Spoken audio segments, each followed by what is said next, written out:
So we just ended off with the hearing aid, the test and the clinical grade hearing aid that's pretty much built into the AirPods, coming out very soon. And I spoke a lot about that in the last brain stream. And the reason for that is very, very simple. The hearing aid and the AirPod are functionally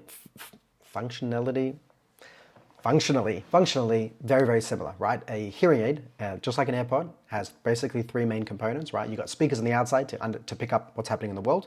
You've got a DSP, mini computer running algorithms, audio algorithms on the inside, your computer running everything. And then you've got the speaker on the inside that's piping the sound that you require inside.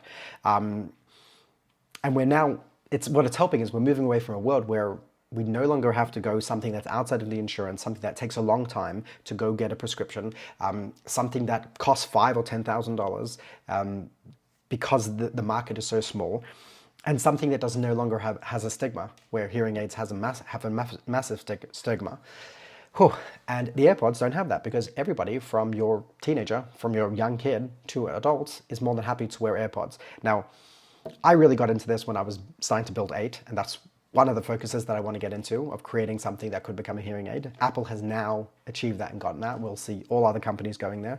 And I also talked about the idea of being able to do these kind of tests in the comfort of your own home with your iPhone.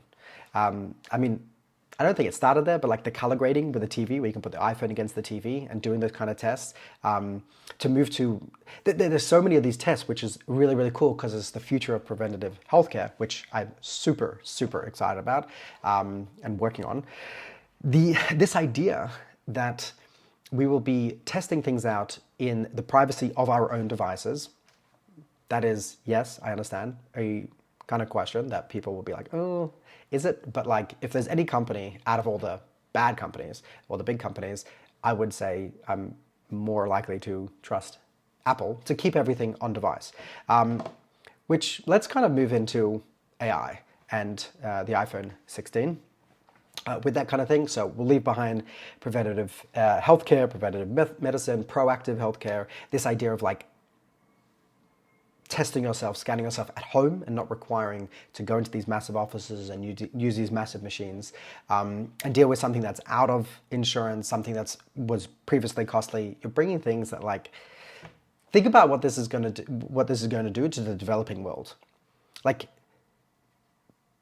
$300 something. It's like between $200-300. I don't know the Australian price, compared to devices that were like $10,000. And you had non-for-profits that would have to like bring these prices down for like developing worlds. And now this is nothing. This price is nothing when you're looking at it as a clinical grade hearing aid. These are probably going to be given out for free by non-for-profits and things like that. Like, it's going to do a lot, especially testing when you don't have to. Anyways, really, really cool. And I hope to see that as the start of something new. Again, I talked about prescription glasses, but in so many other things. So that's healthcare. With this, okay, let's move to the iPhone 16 and the 16 Pro. I have to say that I didn't see something that like blew my mind.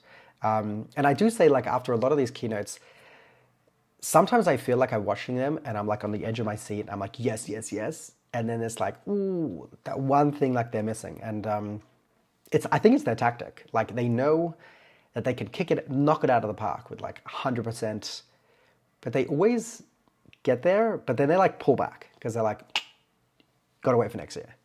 And it's frustrating, but I can kind of understand of why they're going to do it.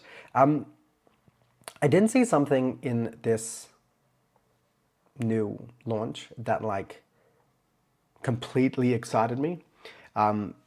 I think this year for me at least was small increments. But one thing I do want to say is like that shout out, not one thing. The first thing I'm going to start off is obviously the camera capture button. I know people are like, oh, that's what the action button used to do. Well, now your action button does not need to be your camera button because you've got a camera button designed for that.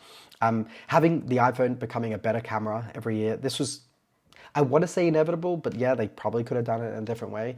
But a dedicated hardware button, a capacitive button that allows you to have many different modes of reaching it. So like light taps, gestures, swiping, things like that.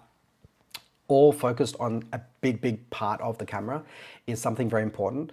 I love the animation, the coming out of the button. We'll come back to that in a second, but I want to just jump into visual intelligence. They didn't give much details, but when I looked at that straight away, I'm like, I wonder if this is Apple's approach to bringing augmented reality into the mobile device, because mobile AR has like stagnated over the last couple of years and we haven't really focused on it that much. But Apple's push into augmented reality has been very interesting with the Vision Pro, because that's not an augmented reality piece of hardware. It's virtual reality. It's pseudo augmented reality.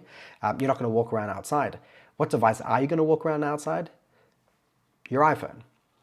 And to bring visual search, visual intelligence, visual lookup, the kind of snap lenses, it was called, I think, World Lens at a point, then Google picked it up, and I don't know what it's called. I think it's just called Google Lens.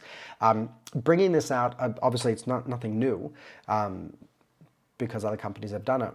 But I wonder if this is their push into it, because when you think about it, if you're really pushing for an augmented reality device, you're starting to become a camera first. And to make a hardware button specifically there, that doesn't just stop at like taking pictures and videos, which we might talk about in another Brainstream. They've done a lot into that and brought a lot of pro editing capabilities into the iPhone, which is amazing. But to put this visual search over there is very interesting, because you're basically saying my AI vision is getting a dedicated button. What is that going to open up?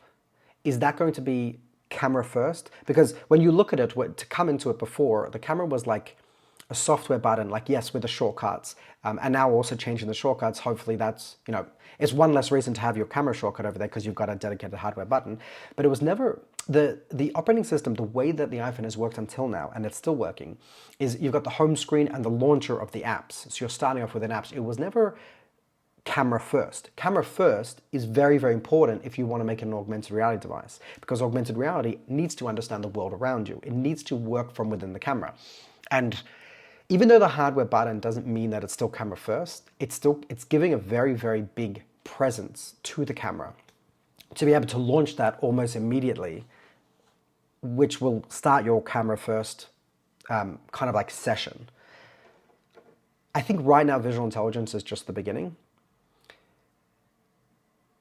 And as they train you in to use this visual intelligence, apps will get a lot more power to it. And you already see there's third-party integration to that app, like Snap uses it. By the way, the animation is really cool because we got a preview of it. Anyone that's been running iOS 18 beta for the last couple of months has seen the volume button and the power button have this little kind of button press, because the screen is OLED, which means deep blacks. The border around the bezels, around the phone, what it did is, when you pushed into the volume button or the power button, it kind of depressed into that, and it made it look like you were pressing the bezels in. Very interesting. And now we see that next integration, the next evolution of it into the actual controls of this, where it kind of like looks like you're pushing the bezels, you're pushing into the bezels and kind of like moving with that, which kind of has like display island kind of feelings, but very interesting.